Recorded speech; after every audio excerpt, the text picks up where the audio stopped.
रौसा description में जिंदगी चल गए आप डिस्क्रिप्शन कटी गए डिस्क्रिप्शन के मतलब नहीं बुझे जाओ बहन चो के जिंदगी जान बहन चो डिस्क्रिप्शन में चल गए लेकिन डाट पेटी तो यहाँ ना कौन जिंदगी बोले बात बात पेटी चू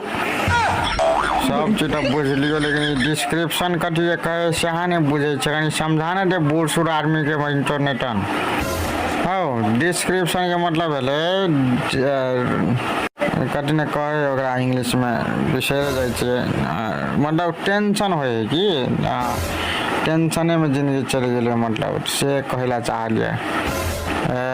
तो कथी लाने काम थाम करे से बेरोजगार भ गई है नेपाल देश में कतो कामो भेटे तब काम करते हो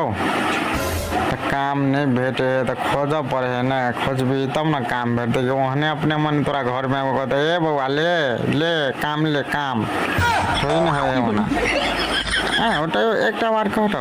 बेरोजगार आदमी के जिंदगी कते दिन के रह सके मतलब ओते दिन तक के लागी कमा के छोटी कोई दे चाहे कर्जा लगे खेती